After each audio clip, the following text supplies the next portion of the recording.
Get a little intro music.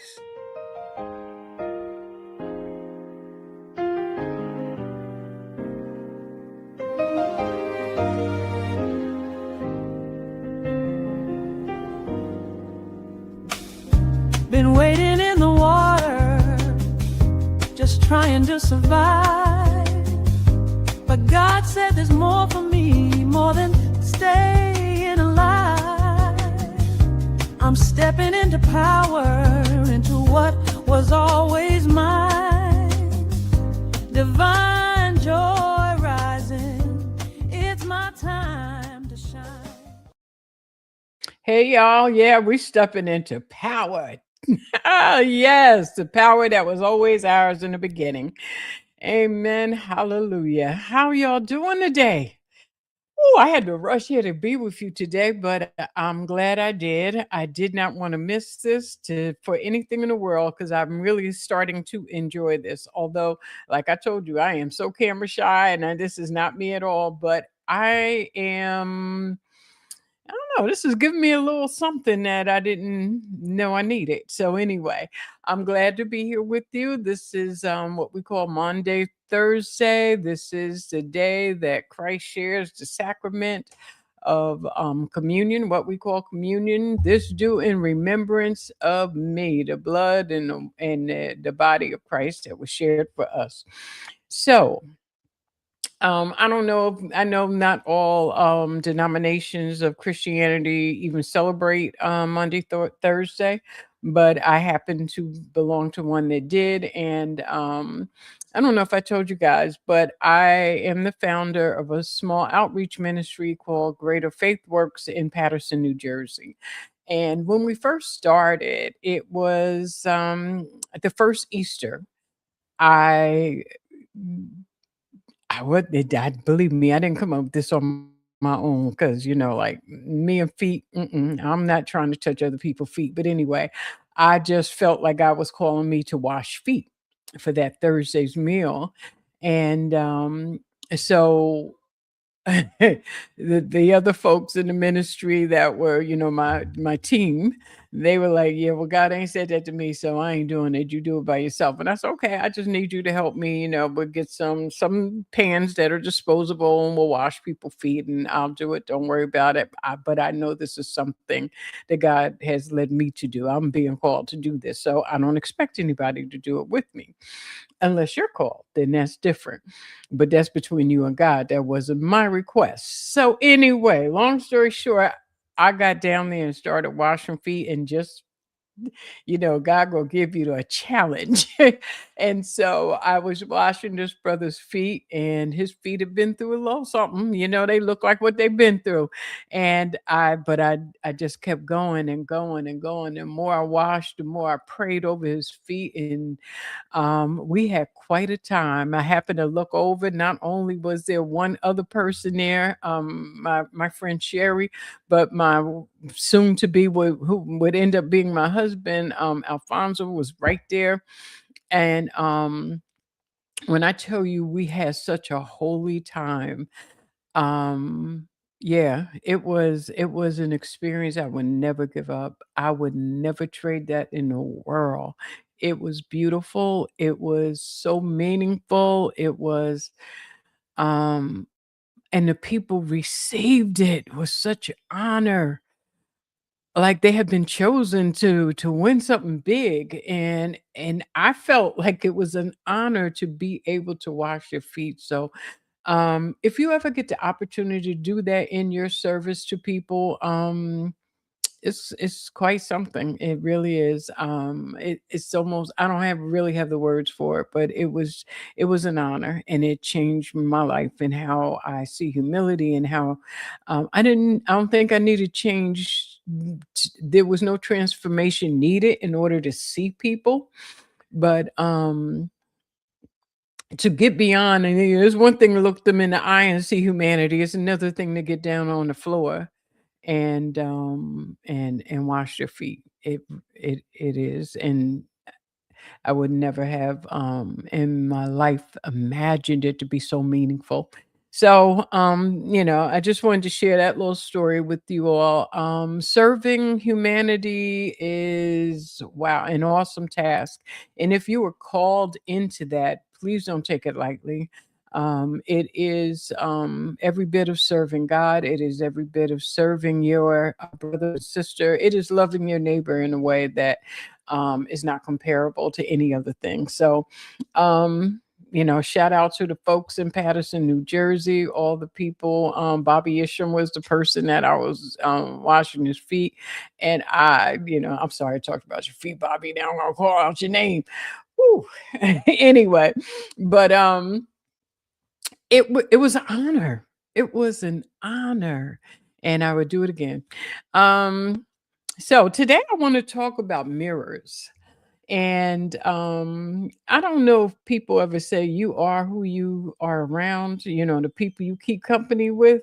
And so I want you to think about not the mirrors that you have on your wall, not the mirror in your car. I'm talking about the people in your life that you call friends, the people that you let into your aura, into your realm, into your life, into your world, the people you share your secrets with, those people.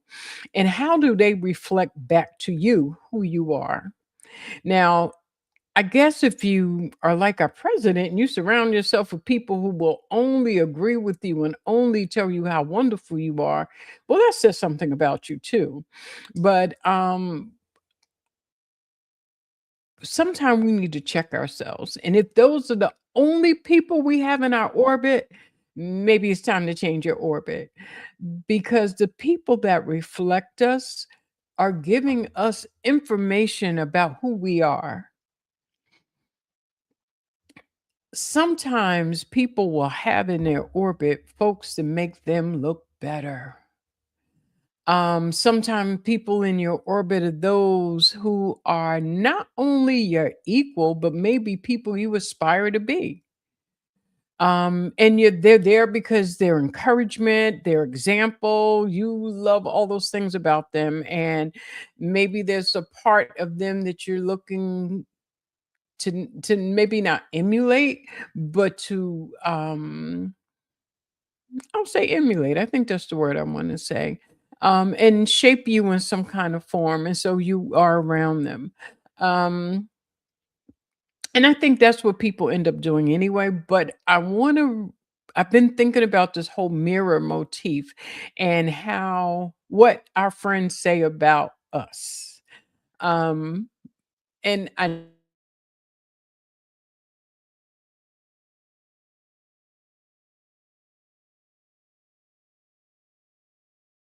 friends are very spiritual.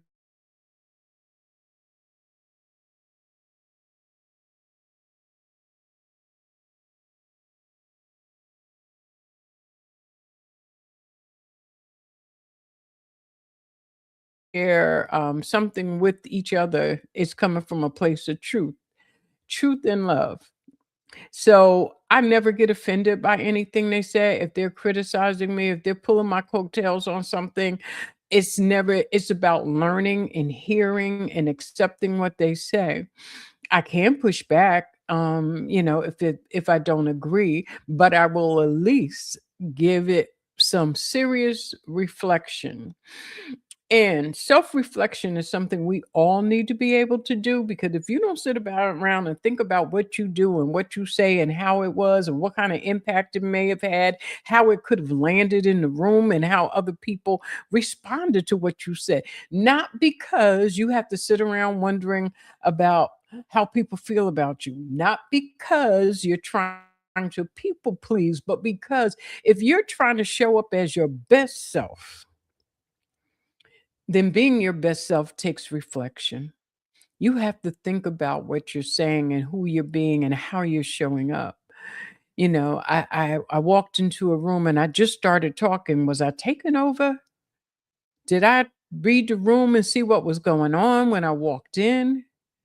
I wonder how and you know how people respond to you walk into a room and you're this, you kind of take over the air and people seem kind of chilly towards you. That may not be them. That may be something you did, by not looking for the social cues and just walking in and, like I said, taking up all the air. There are some people who do that, but then there are some people who just have bright lights. And when they walk into a room, everybody's going to turn around and look because the atmosphere shifts, not because they said anything, but it's their being, it's their presence, it's how they move. And it attracts attention. Now, it's not the kind of attention that is there to steal from anybody else.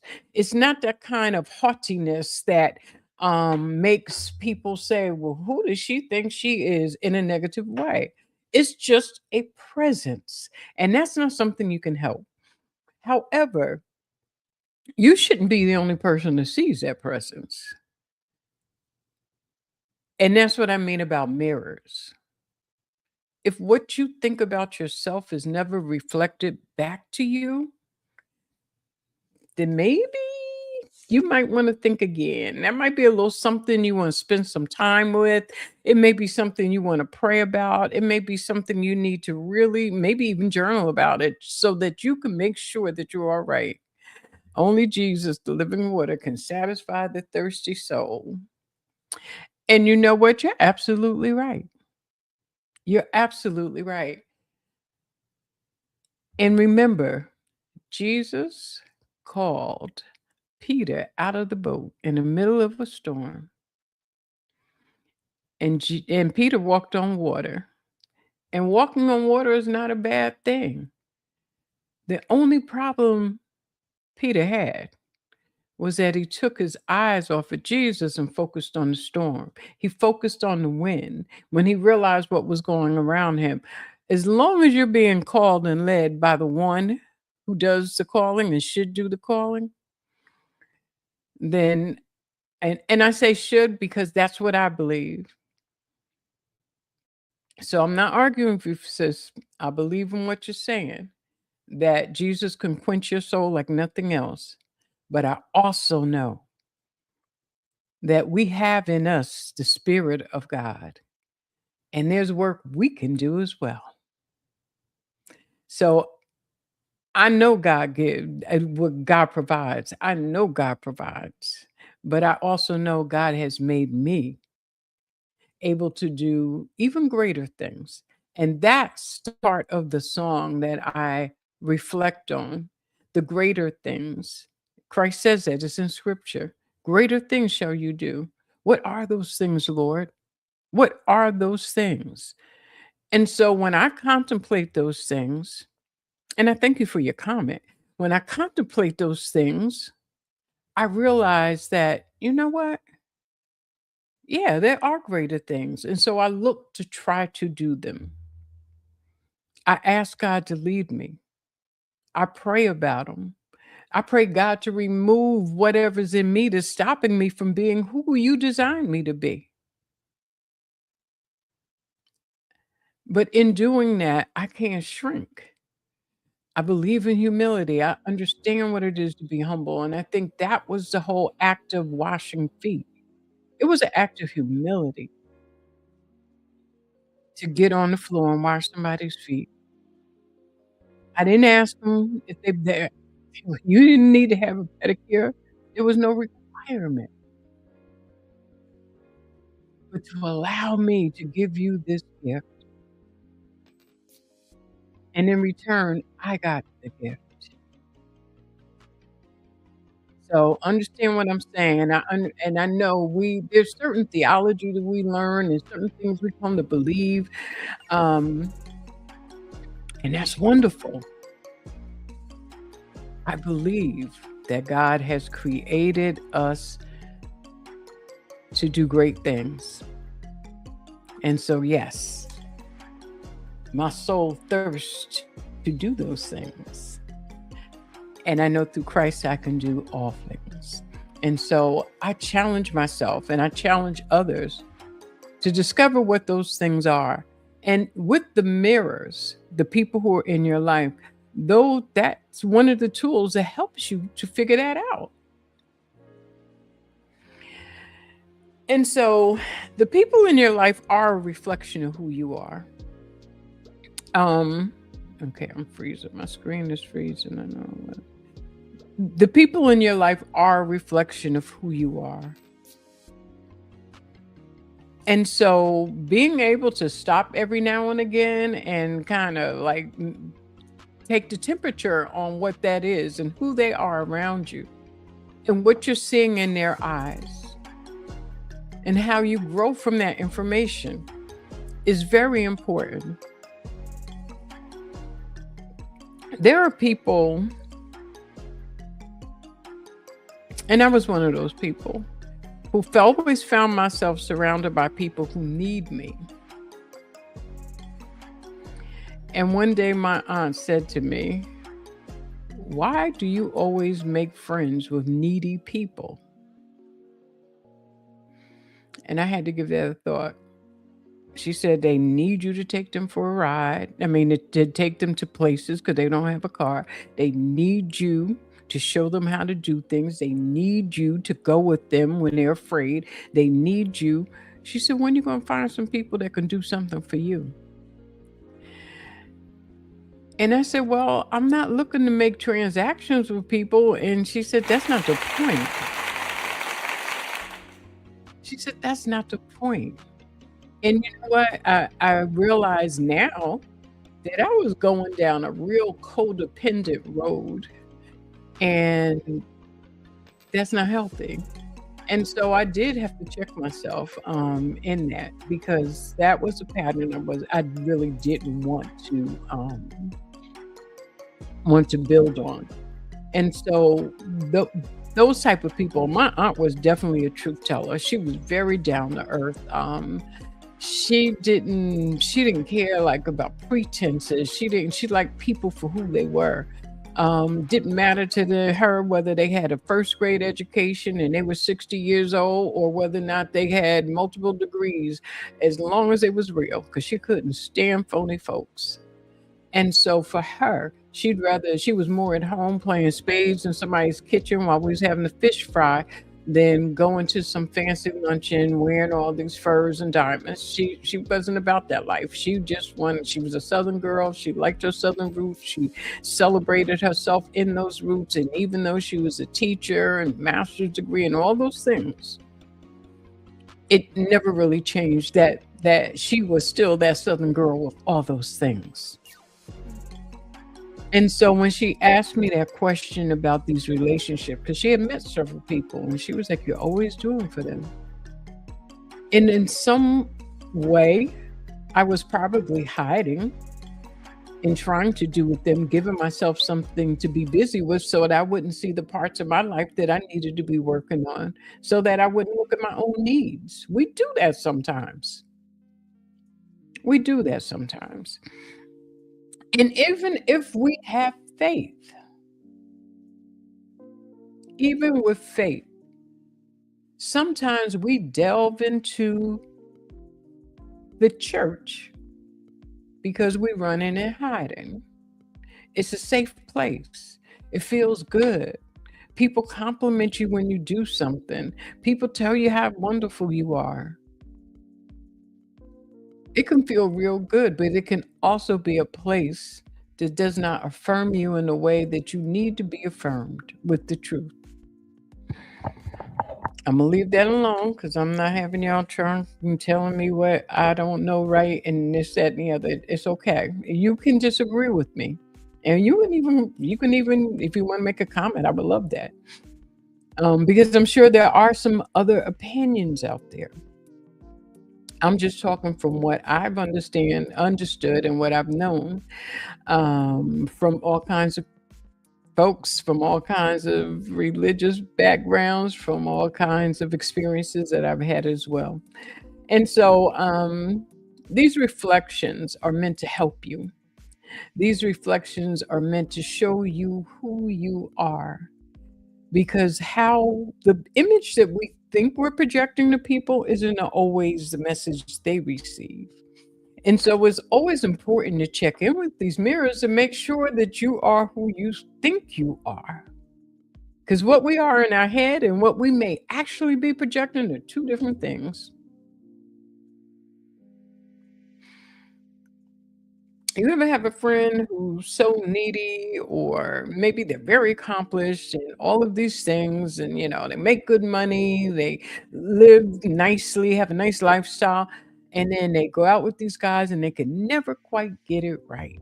It's something about them. Maybe it's desperation. Maybe it's the fact that they don't feel comfortable in their aloneness, and so they want to lash on to a person. And that's again another word for saying needy, when you don't feel comfortable in your own situation. And so they latch on to people who don't really satisfy that need, because really the people that stay around are the ones that know that you're needy and they just want to take. They're not givers, they're takers, they're users. And so relationships don't go well.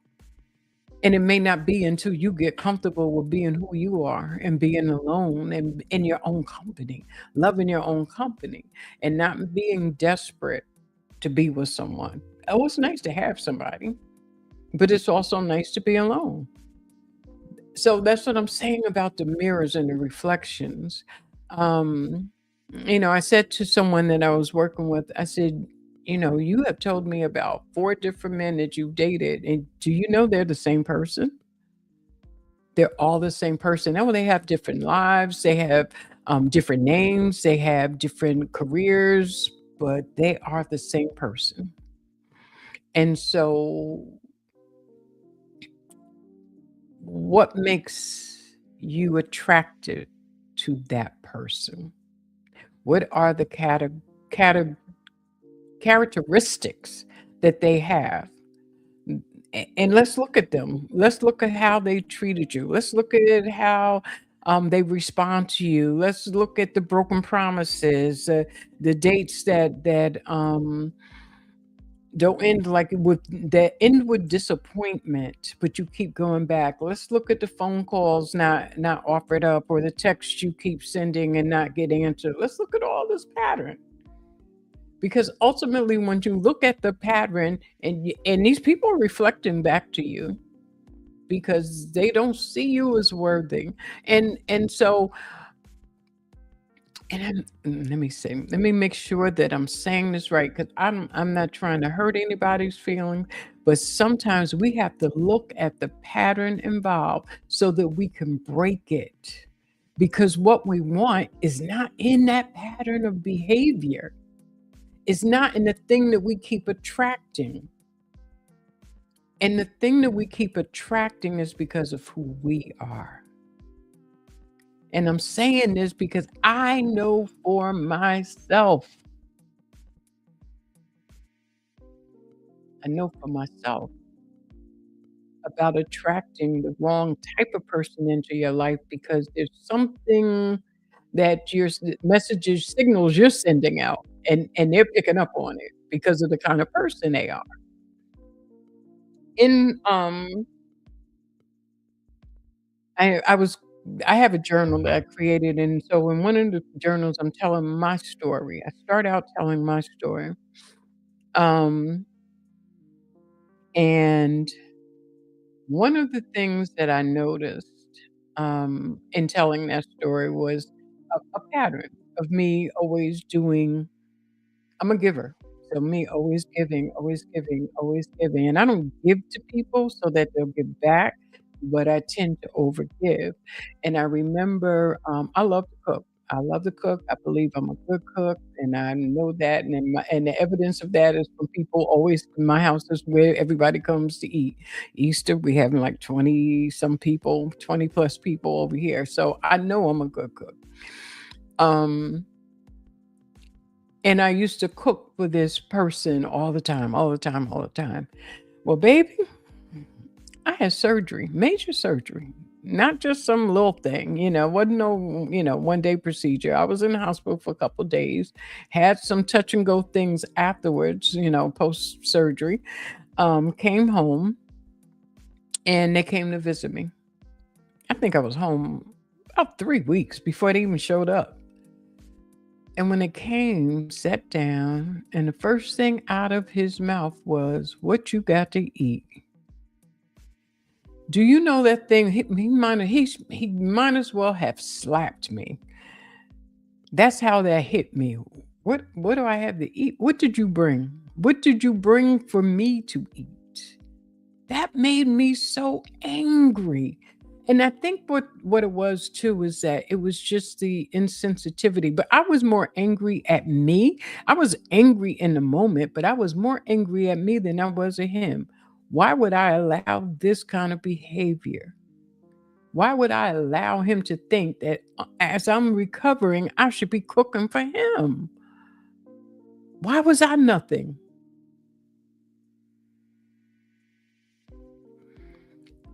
And so I didn't put that on him. I didn't call him a dog. I said, what am I doing? And what do I need to not do? So in that moment, he mirrored back to me something I hadn't seen in myself. And I stopped that crap. And I know I stopped it because the man I ended up with is nothing like that. He'd be the first to say, you don't have to cook. It's adults in this household. You don't have to cook for them. And I love that. He looks out for me. He cares about my welfare and my well-being. That's not what I was getting from this other dude. But it was that question at that time, at that moment from that person that made me see that I needed to make a change. So that's why I'm bringing up the whole idea of mirrors. What mirrors do you have in your life? And what are they showing you? And is it really the truth? Is it something, like I said, I think I said that last week. I heard somebody say, everybody ain't wrong but you. So if you keep hearing something over and over and over and over, or you keep seeing something in your relationship with other people over and over again, you might want to stop and say, is it me? Because it may very well be you.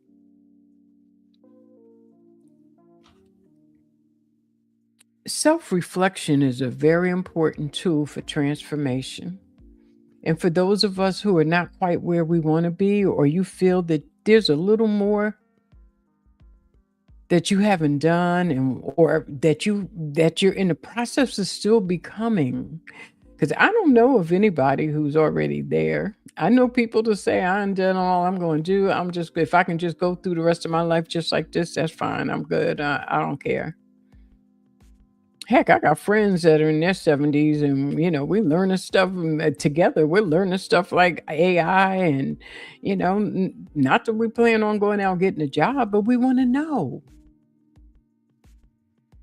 So that being a lifelong learner is something that's reflected in the people that are around me, because that I think is important. I think servanthood is something that is also reflected in the people that are around me. The people that I know, even on peripherally in the church, are people who have started stuff, who've started ministries, who have reached out to folks that the world usually tossed aside. Sometimes even the church tossed aside. Yeah. So I bring this up because I want you to start thinking. I would love to hear from some of you. You can reach out at 570-664-0574 and let's have a chat.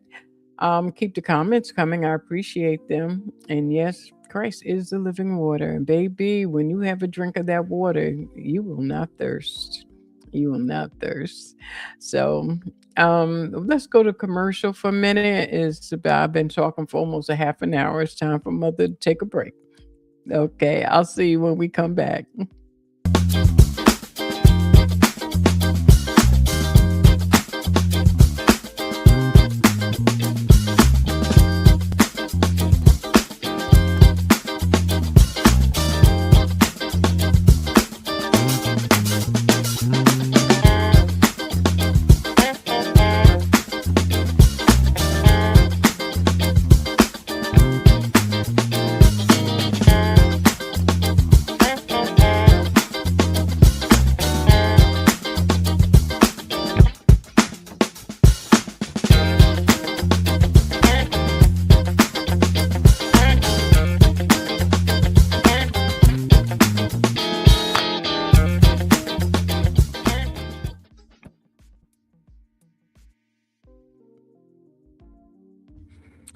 And we're back, Daughters of Divine Joy. I am your host, Diane A. Butts, and I'm so good to be with you again. We're talking about mirrors and the people in your life that reflect you back to you.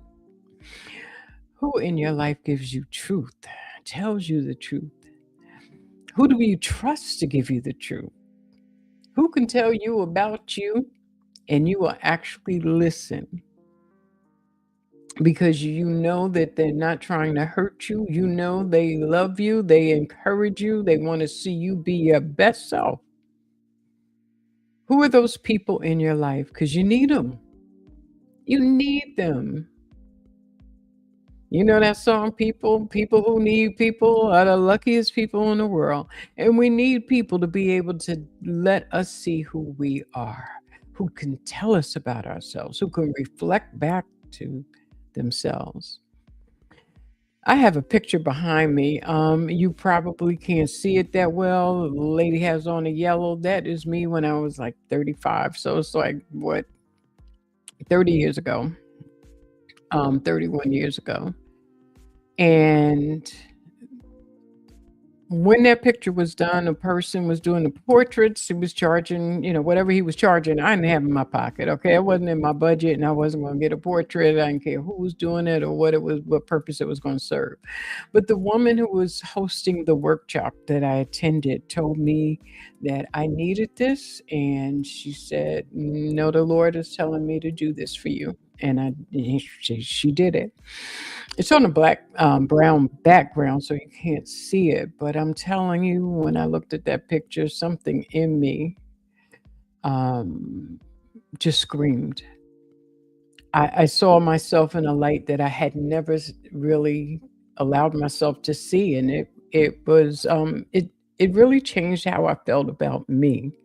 It was part of a journey of becoming that I went on and didn't know I needed. Just it allowed me to see a part of me that was beautiful, that was open, that was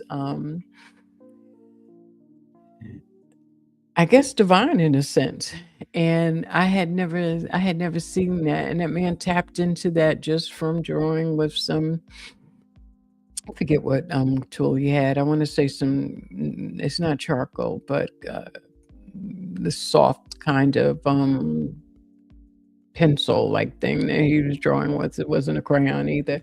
But anyway, so we're back, and this is the PA Empowerment Network, and we're bringing you content that will empower you and that will lift you up. It's all about community upliftment. And so we're going to continue and talking about these mirrors. And this again is Monday, Thursday, the day of the Lord, which we um, God Christ celebrated and shared with us the Last Supper and the institution of communion. And so this is a day that servant leaders should be humbling themselves to the people that they serve. And I think servant leaders should always do that. So getting back to our topics, who's in your orbit that can tell you about you and you not get mad? And how often do they have to do that? I would say as often as you need it. Sometimes we get lost on our way and we start thinking that we shouldn't do things that, you may hear some negative messages out in the world that need to be reversed. And hopefully the people in your life will want to tell you, mm-mm, that's not who you are. Or when we start doing things, exhibiting behaviors that are out of sync with our internal makeup. And sometimes we do that.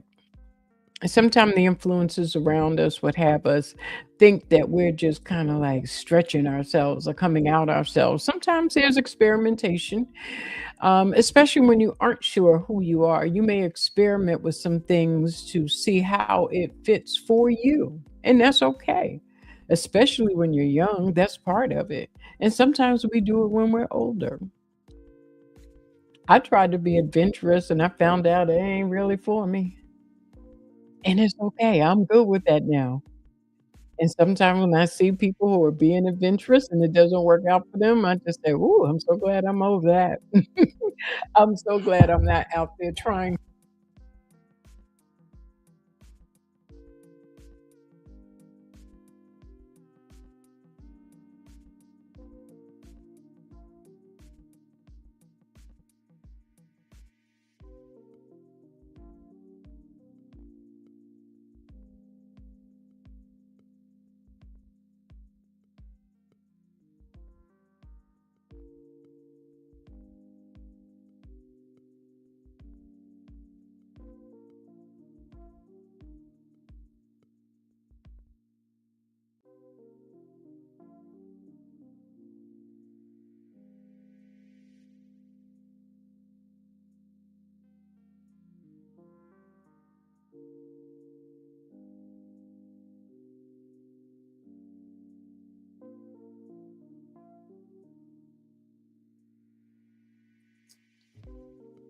Sorry for the interruption, Diane.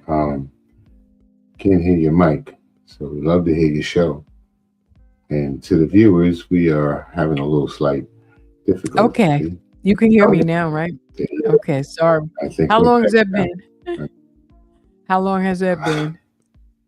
A minute or two. Okay, Don't worry anyway. about it. You're good. Yeah, and I probably know when it happened because I remember grabbing the mic and moving it. Sorry, guys. Sorry, sorry, sorry. Anyway, I was saying that sometimes we have people around us who encourage us to step out of our comfort zone, and you need those people in your lives. And let me tell you why. Because sometimes we do get too comfortable in the same thing over and over and over, and we don't stretch ourselves. There's learning about yourself when you stretch yourself. You may even do something to stretch, never try it again, but in that moment, you learn something about yourself. I was laughing. Went to get my nails done today. Pretty, right? Look at the purple. Anyway, went to get my nails done today, and I was talking with the nails tech. Shout out to Garden of the Arch, and talking to my nail artist. I'm gonna say, um, and we were laughing about, being a woman of the flesh, I call it, when you are not what society says is the symbol of beauty when it comes to body size. And I was explaining to her how I struggle so much with lower self esteem lower than I should have had because I've always heard the word fat with ugly. Now, people called me fat, and I really wasn't fat because as I think about it, the weight I'm trying to get to now is what I was at when I was in college and or high school, and they were telling me I was fat. Now I want to be that size. But anyway, so I've always heard the words fat and ugly together, and that took a toll on me, and I had to really work on feeling better about myself and accepting myself. But during those years, we would go to clubs in New York, and I was saying, because she, so the nail tech said to me, "Well, I'm sure there was some West Indian men who enjoyed what you had to offer." And I said, "Yeah, like the dude in Jamaica when I was getting ready to climb up Dunn's River Fall, and they were like, 'Oh yeah, you got some nice childbearing hips.'" He enjoyed it. I said, "Yeah, like going into a club, and there was always one African dude with the white shoes and the white pants on coming over to talk to me." My friends it was a running joke every time we went. They said, "Okay, now, don't be trying to take them Nigerians home." And shout out to Nigeria, nothing bad about Nigerians, but it was just so funny because it was like, okay, that was my thing. And I was like, as much as I repelled the idea, not because of who they were, but because I just felt like, why are you coming up talking to me? Why is this the only person I can get? Well, that wasn't the only person I can get. It was who was they were admiring me, and I couldn't accept it because I couldn't accept myself. And so in the moment, they were reflecting back to me how desirable I was, and I couldn't handle that information. So I just repelled them. But it became a running joke because wherever I went, I can go to a club in New York and they had 2,000 people in there. If there was one Nigerian, he was going to find me. So when I go to Ghana, I can't wait to go to Ghana because I tell my husband, don't get jealous. Don't get jealous because I might get a few admirers, okay? But I'm just playing, y'all. So don't hate, okay? I don't want any negative feedback. But I couldn't handle that at that moment. In retrospect, yes, I understand why I couldn't handle it, but in the moment, no. And so when you have people who reflect back to you, when you sit down and really think about the impact that you make when you're around people, or maybe the lack of impact, it's okay to say, what is it about me? What is it about how I approach this situation? What is it about how I speak about a thing that's causing this reaction from people? Sometimes there are people who walk into a room and they'll just start cussing. They don't read the room. They don't look at who's in the room. Yeah, they're laughing and joking and having fun, and they don't mean harm, but they're not looking at who's in the room, whether it's elderly people, whether it's somebody's great grandma, whether there's little kids in there, little toddlers. They're not looking. And so that may get a negative reaction from you, and you may feel like, why are you looking at me like that? Defensively, instead of, okay, I just walked in this room, my mouth was, just running my mouth, not looking at who was in the room. So maybe that was it. Oh, I'm sorry. And I've seen people just that self aware that even if they do that in a moment that seems like they weren't self aware, when they stopped and looked at how people were looking at them, they said, oh, I'm sorry, y'all. I'm just coming in here and running my mouth. I'm sorry. I have manners. I can be respectful. And I love that. I just, when I've seen that happen, I just love it. I said, that's all right. That's all right. You just got to read the room. They say, yeah, that's what happened. I sit around looking, so, oops, my mother didn't raise me like this. That's being genuine. And I get it. And I love that. But it's also being self aware. It's also like being aware that you're not in this world by yourself, and this how I am. You just got to take me like this. Yeah, we should take you like that if that's all you have to give. But I always feel like I gotta give people more than that. And so in my work as a social worker, and when I'm coaching, I always ask questions to see to help people draw out if they really think that's all they can be. Or is there more to them? Is that all you want people to see? And if that's all you want people to see, what else is there that you don't want disclosed?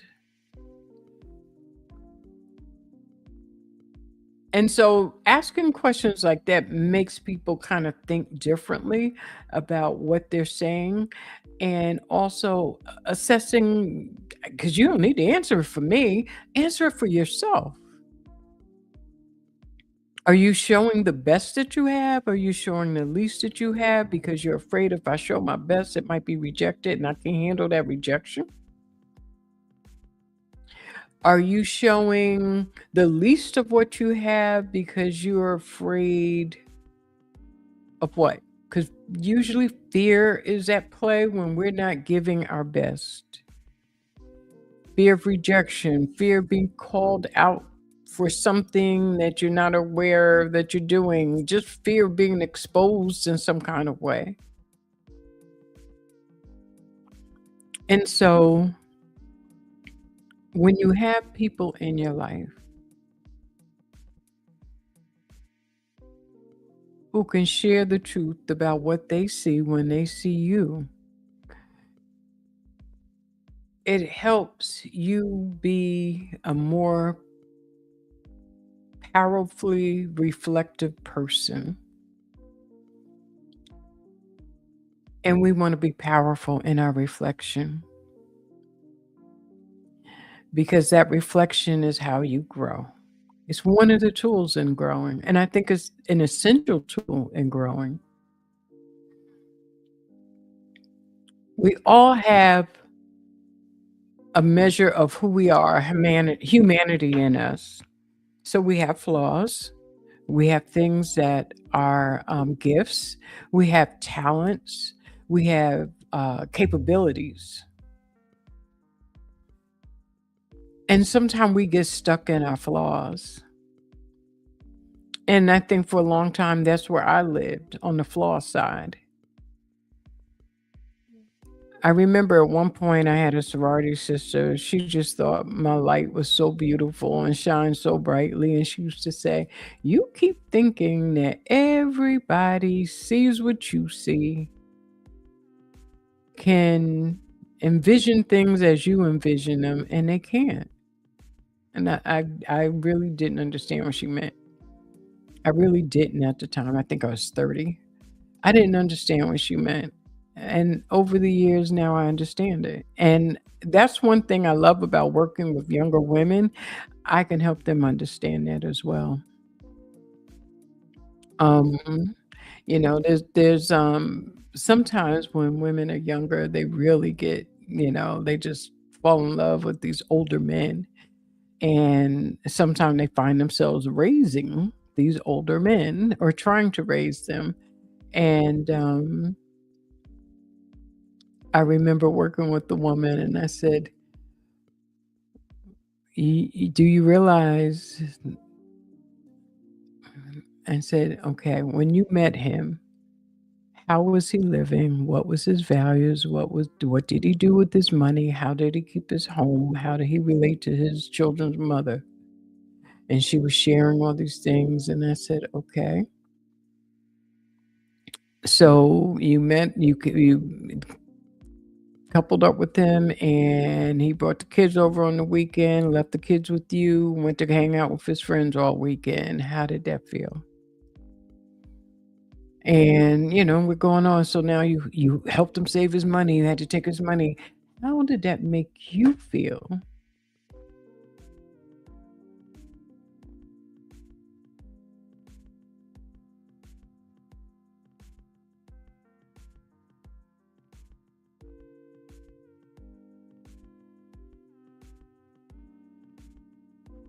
Okay, I stopped talking because I saw that my picture had gone off.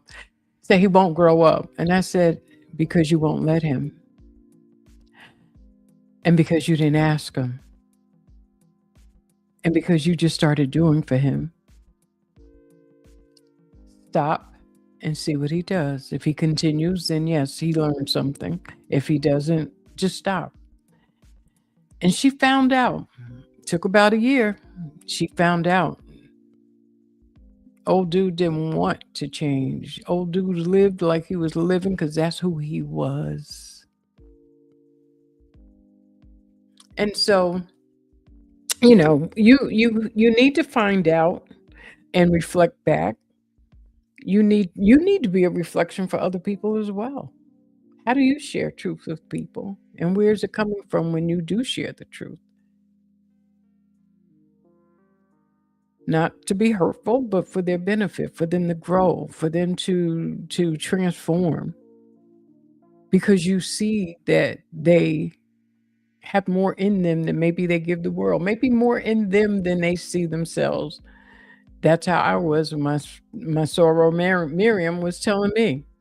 I couldn't see what she said. I couldn't believe what she said. I didn't believe what she said. I was probably 40 before I heard her. Yes, 40. And so, and it's funny because when you hear someone say something about you and you hold it in your heart, not just remember with your mind, but hold it in your heart. And I think that's why I kept going back to it because I still couldn't understand it. But I kept going back to it over the years. And when I finally got it, I got it. Okay. So that's going to be it for today. I want you to enjoy your Good Friday because there's something in the letting things go There is something in burying the dead. And I mean, there's some things in all of us that need to die. Some habits, some patterns, some thinking mindset that need to die. And so perhaps tomorrow you can think about that, what needs to go and let it go. Whether it's a relationship, whether it's a habit that you have, maybe it's a change in thinking, but let it go. But baby, in 3 days, be ready to rise up. In 3 days, be ready to rise. Because what comes up will be new and powerful. What comes up will be awesome and transformative. That's what the Lenten season is all about, is giving something up. It doesn't have to be candy and food and things like that, but habits, mindsets. I'm going to say this before I go. And again, I'm not trying to step on anybody's feet, but if you one of them person that you got every plastic container that ever walked in their house, let it go. Because guess what? If you eat Chinese food 3 times a month, next month you're going to have an opportunity to get 3 more plastic containers, okay? Let it go. How about this? Go buy you some glass containers and use those and let the plastic go.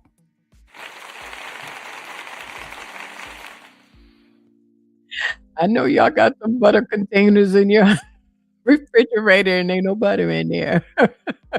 Might be some butter beans, but there's no butter. I used to be like that too, but I come to find out that's for me. For me, it's a lack mentality that you got to hold on to everything and everybody.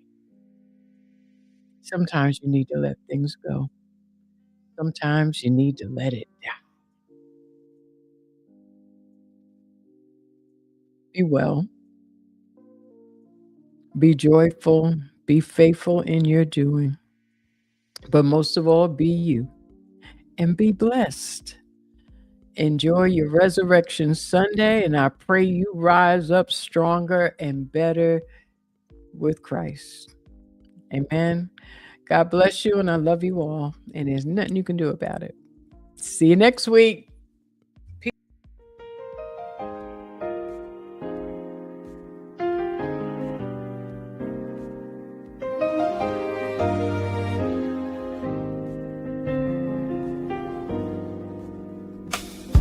Been waiting in the water, just trying to survive. But God said there's more for me, more than staying alive. I'm stepping into power.